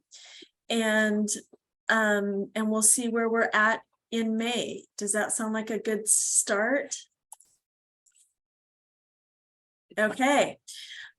So I appreciate Logan. So Lawrence, or not Lawrence, Anya, or Lawrence, I don't know if anybody knows Logan, but he participates on our subcommittee almost every month, and I just want to thank him. He often sends us a quick email saying that he's going to jump off in the middle of it because he has another meeting. I just really appreciate him coming and listening every time. So if somebody could share that with Logan, I would love it. Okay. Moving on to the next topic on our agenda is our legislative update. And it has myself on there. I'm going to start, but Brian is going to jump in and help me. So one of the initiatives that, or one of the legislative concepts that was put forward that impacted the Youth Development Oregon was around, and specifically our Juvenile Justice Subcommittee, was around a minimum age bill. And it was a minimum age for youth to be petitioned into court for acts that, if they were adults, would be considered a criminal activity. And so currently in the state of Oregon, there is not a floor for that age. And we had, there were several entities that had worked together to craft that bill. And as part of the bill, there were additional dollars that were going to be focused to the Youth Development Oregon to then come through the Juvenile Justice Committee, JCP. And if everyone remembers, back in March, we asked YDC, and the policy decision was made to allow that to our age to drop. That legislation has now come to an end at this moment in time and did not get out of the policy committee, and it did not go to rules. So that one has changed. The other piece was Youth Development Division, or Youth Development Oregon's budget went in front of the budget committee sometime in the last 3 weeks. I don't remember, it all runs together for me, but on behalf of OJDDA, as well as just a member of the committee, I testified in behalf of the juvenile crime prevention dollars. Along with the juvenile crime prevention dollars, there's two sibling funding streams through the Oregon Youth Authority called Diversion and Juvenile Crime Prevention Basic. And those funds also went in front of Ways and Means, different group. They went in front of Joint Committee on Public Safety, Ways and Means, and testified on behalf of those and a trio. And so was able to, in the Committee for Education, to highlight Umatilla County and the funds that they used for their care team. We got to share a story with that Digna had been kind enough to send to me. And so those are the legislative updates I know about. Brian, do you want to take it away? Yeah, I think I'm going to turn it over to Cord because Cord is here. But I know that there's a technical, I'll just say, like, kind of by way of introduction, that one of our legislative concepts was around updating and kind of refreshing some of our youth development division and youth development council statutes. They were developed back in 2011, 2012, maybe even into 2013, and hadn't really been refined since that point. And we are operating within our statutes. And yet there are some places where there's some ambiguity, and there's some places where we thought we could, through a legislative concept, kind of clarify some items. So that was a legislative concept that initially the governor's office declined to advance, which is their purview, but they did give us permission to seek a legislative sponsor, and we found a legislative sponsor. And Cord, I will be quiet and let you pick it up from here. My guess is, Cord, you've got about 5 or 6 or 7 minutes, maybe. Given that I think if we get to the last 10 minutes of the call, there may be some other business, or maybe, we want to obviously leave some time, as much time as possible, for questions and follow-up. Sure, I'll keep it really brief. I mean, essentially, we had interest from Representative Ruiz, who has been a big supporter of our work in Gresham and East Multnomah County. He offered to put forward a bill. There was a way that a bill could be dropped after the introduction deadline, and he did so. And that would go to the Rules Committee. As Molly mentioned, Rules Committee doesn't have the same deadlines. So it kind of gave us a way to get the bill going, even though it was sort of late in the game.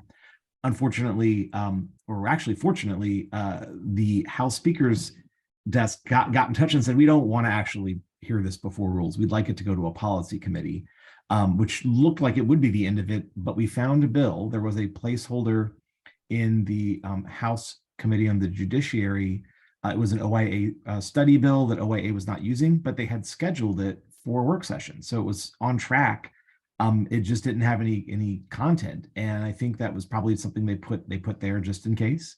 And we were able to request, actually Representative Ruiz requested from House Judiciary to have his bill RLC amended into that placeholder, and they agreed. And so it was very last minute. So I believe it was, it was on a Friday that the new bill, which was the placeholder, the amendment came out. The hearing was on Monday morning at 8. And Brian, of course, testified before the House Committee on Judiciary. We had a couple of questions, which we provided written responses to, in addition to Brian answering them on the spot, but we just wanted to provide as much detail as possible, given that the committee had very little time to read the bill, very little introduction to it. And meanwhile, we had some conversations with some of our partners at the juvenile departments in the counties, and we quickly shared this, of course, with the council once we knew it was actually happening. And there was one piece of feedback that we were asked to make a modification to the submission process on the JCP plan. So what the original bill said was that the plans would be submitted by the Board of County Commissioners, and the request was that we actually be more specific in saying it's submitted by the partnership established by the Board of County Commissioners, which is what happens in practice, just so there was no confusion. And I picked up on an additional note, which was the fact that not all counties have boards of county commissioner governing structures. A number of Oregon counties have a county court, which it may just be that I was trying to do too much and thought it would be helpful to, in the 2 places where we talked about boards of county commissioners elsewhere in that part of the legislation, change it to county government, so that there would be essentially like no restriction if someone were to interpret it as only applying or only being open to boards of county commissioners, but that Board of County Commissioners or county court would be able to approve the plan, would be able to decline to submit a plan, which was another thing that we wanted to provide some clarity on, because it has happened that counties have in the past chosen not to do a plan. And so that emerged as a big question, the nature of that change. There's been a lot of discussion. I know that maybe Molly or others in here have sort of been on some of the email chains. I know the Association of Oregon Counties was brought in to get their perspective. As of right now, I don't know, Brian, I have not seen any more sort of like final clarification for the committee on this. But I'll just say that our intention was to, in that last change, to try to just make it a little bit more inclusive of different types of county government and not to do anything else. So My hope is that everyone feels satisfied with the language as it's ended up. It was adopted, that amendment to was adopted into the bill, and the bill was voted out of committee. So it has not been brought to the floor yet. My understanding from the work session was that the committee chair, Representative Kropp, was going to make sure that any kind of concerns about this were addressed before he brought it forward. So that's kind of where it's at right now. I'll pause there and see if anyone has any other comments or questions or wants to add more to that.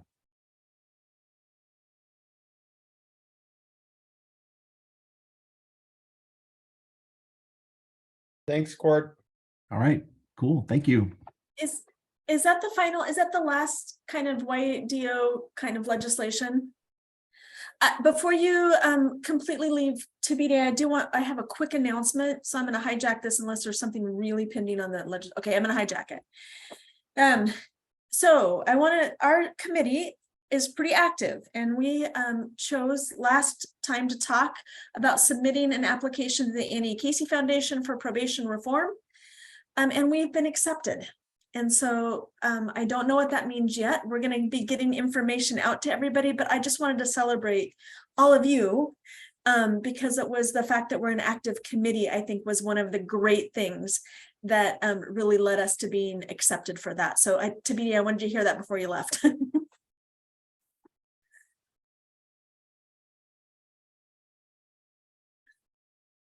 Perfect.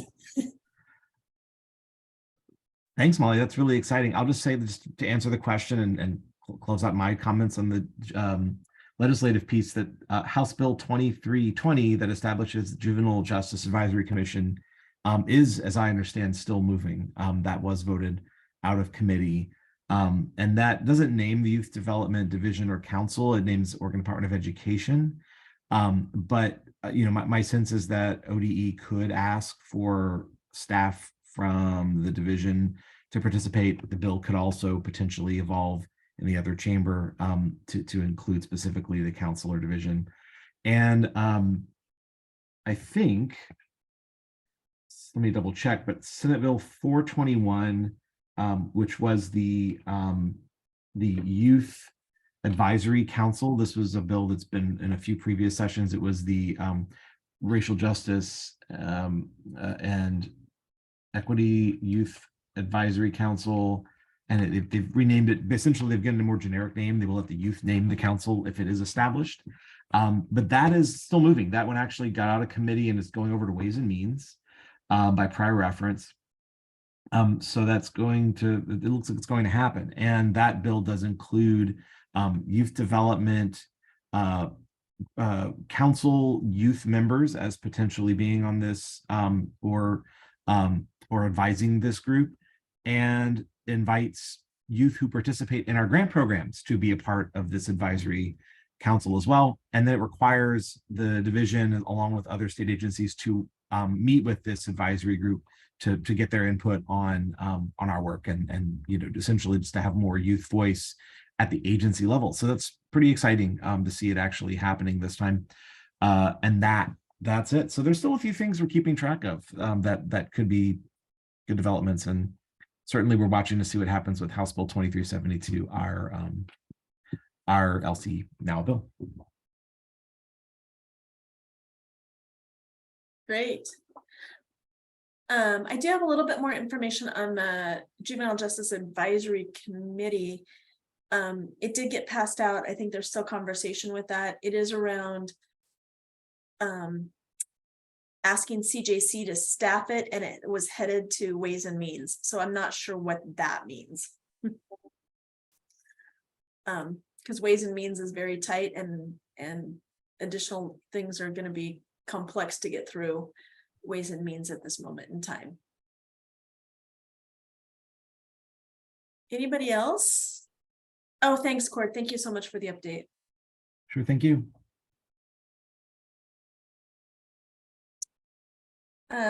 Other business. Hey, Molly. Yeah.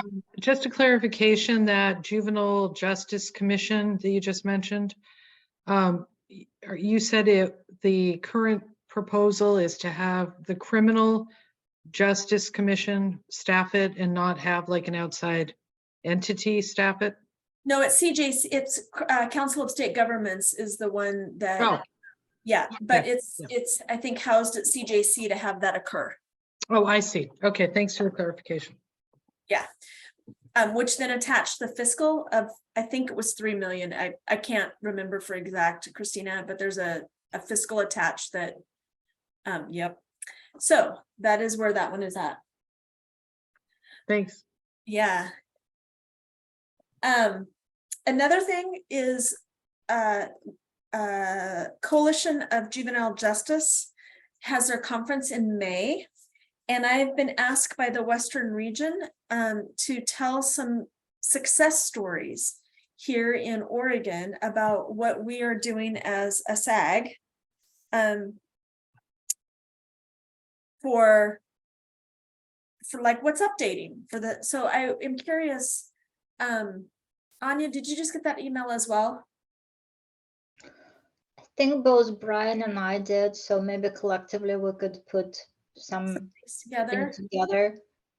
And then maybe send it out to this group so that everybody knows kind of what we're thinking has been amazing going on. I think acknowledging the Youth Advisory Council in our state is that our state is looking at asking for youth voice, I think is really kind of an exciting thing.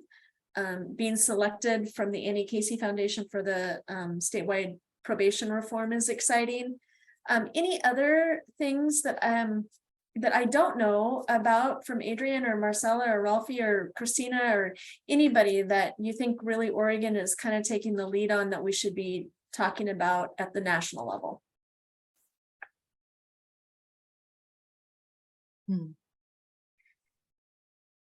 I don't think, well, we've been talking, so we're in the process of having our next youth committee meeting at McLaren. So that's moving along. So I think that that's something that we can bring up. And you know, it's been a realization for me, especially because like we've been trying to do this for years and finally it's happening. And so like we have all of these conversations with all these people, but somehow like it's been such a difficult process.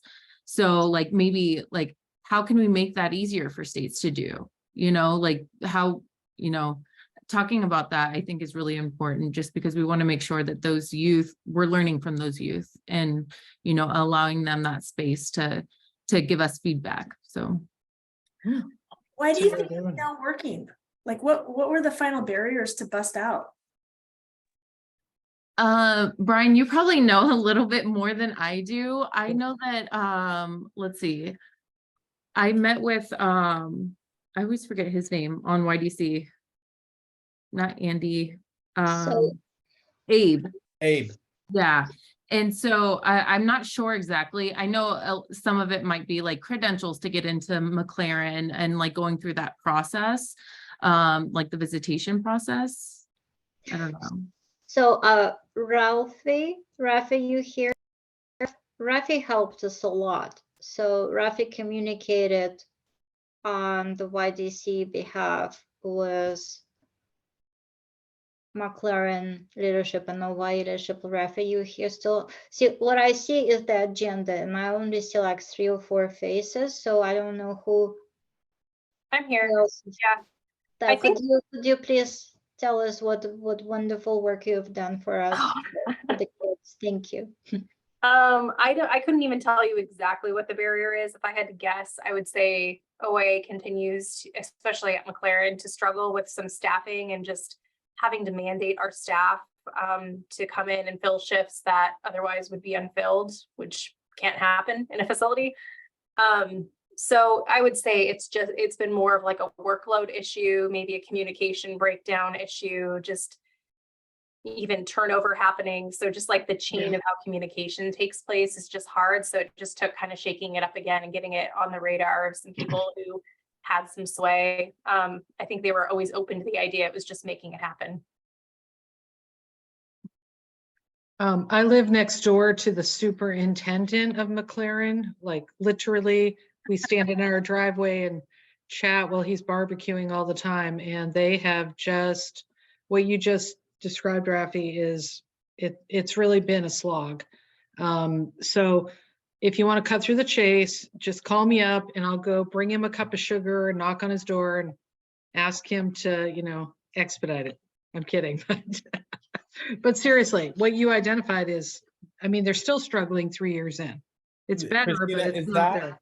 is that Dan Berger or is it somebody else? No, it's Dan Berger. Yeah, Dan's kind of on our regular communication. I mean, I would say, since we only have a couple minutes, like the story,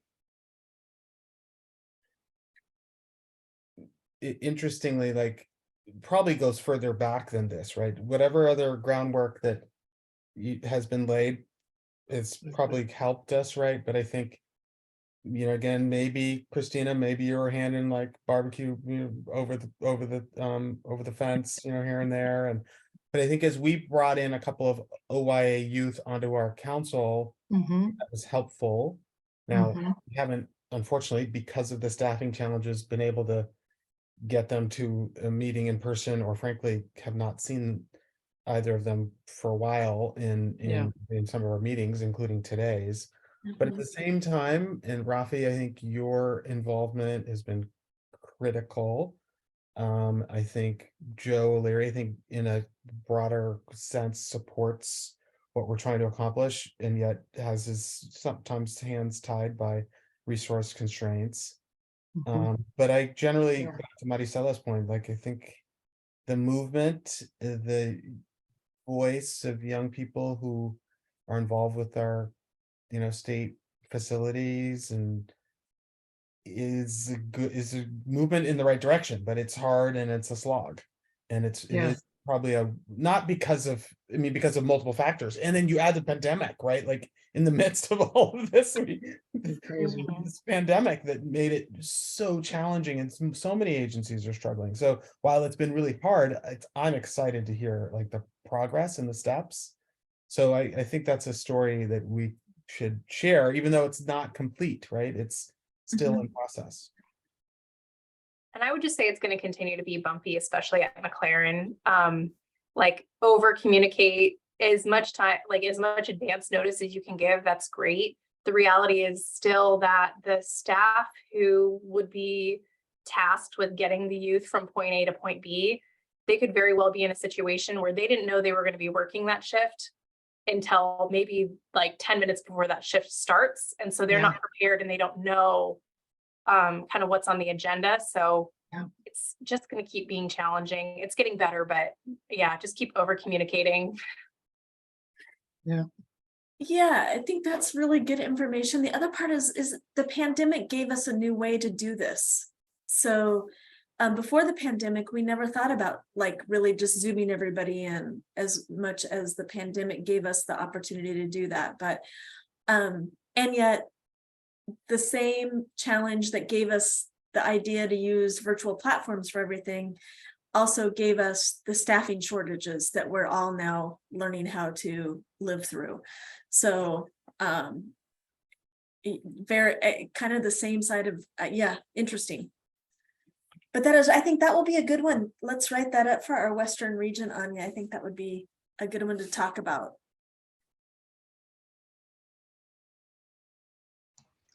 Okay, now I will open it up. Anything else for the good of the order today? Molly, if that's okay, I just wanted to follow up on the other business that you started talking about just before Tiberi left. Yep. So the other business is, I would like to continue this announcement that we were accepted as a state advisory group to participate in the probation reform work by Annie Casey. And it says here other business because at the time we released the agenda, we did not know that we made that, you know, that acceptance occurred. But this thing is now we need to delegate people to go to Baltimore. And we are out of time right now. So what I'm going to do, I will follow up with an email to committee members because we still need to form a team. When we submitted the proposal, it was pretty much a placeholder who will be there. And so we need to form a team to go to Baltimore. All expenses will be paid by Annie Casey. And it's a one-day training on June 21st. So please consider. And I know, Rafi, you and I chatted. If you are not able to go on the 21st, we would love to have somebody from OYA to participate. If not, because it will be challenging to do probation reform without the Oregon Youth Authority being party to it.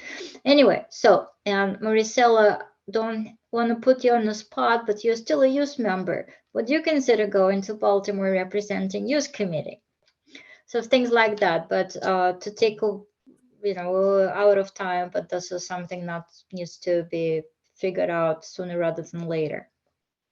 So part of our May meeting, is going to be highlighting this. So we'll have the JCP applications, but we're going to take at least a half an hour to really talk about what this looks like. And Ralphie, yeah, absolutely. If we can find somebody from OA, 95% of the youth in the state of Oregon are actually supervised by the county. And that's where probation really occurs. But there's 5%, and they're a high risk 5% that are served by OYA. So we need to make sure they're at the table as well, because they're a very busy group often.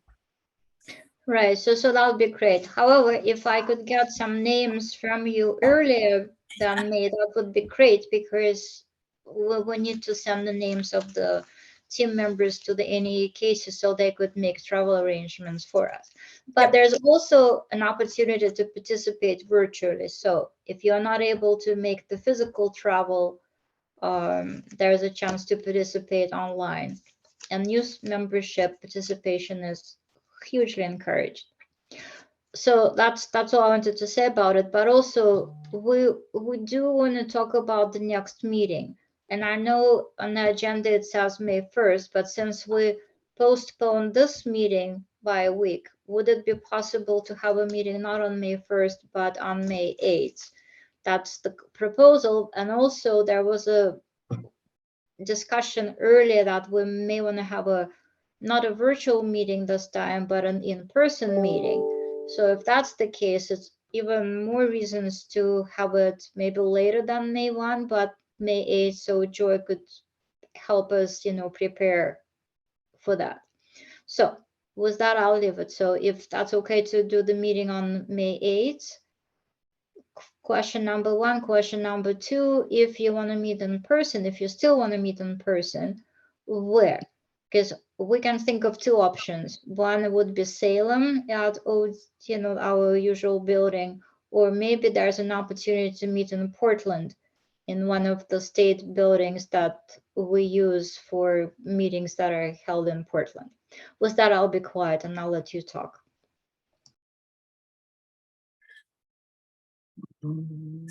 So I've had a conversation with Anya. My preference would be to see if we can pull together an in-person meeting with a virtual option in the Portland area. So I will share with you as your chair, what my hope is. But I'll ask the other members as well.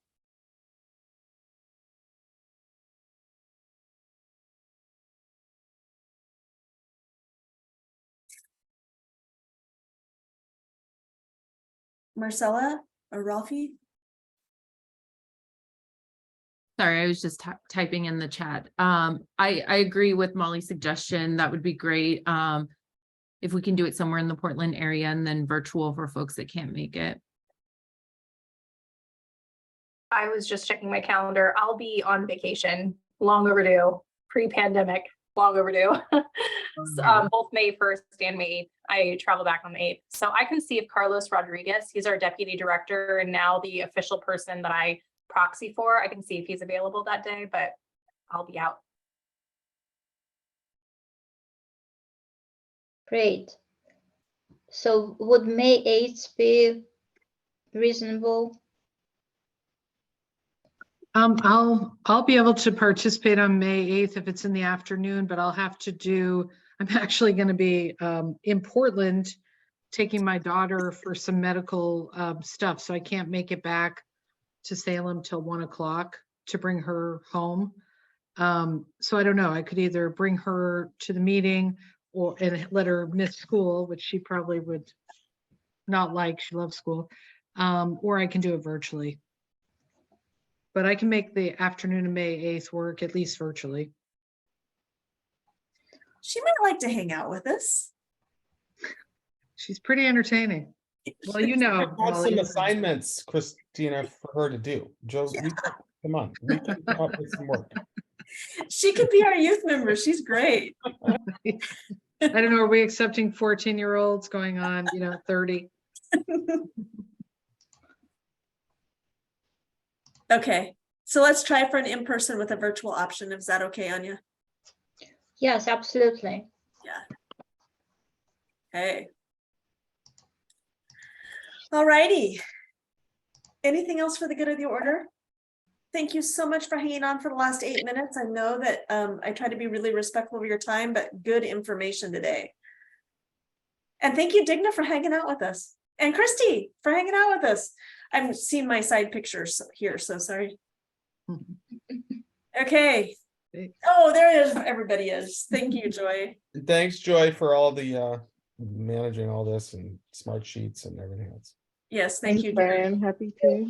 Enjoy. I think we're adjourned. Thank you. Bye, everybody. Bye.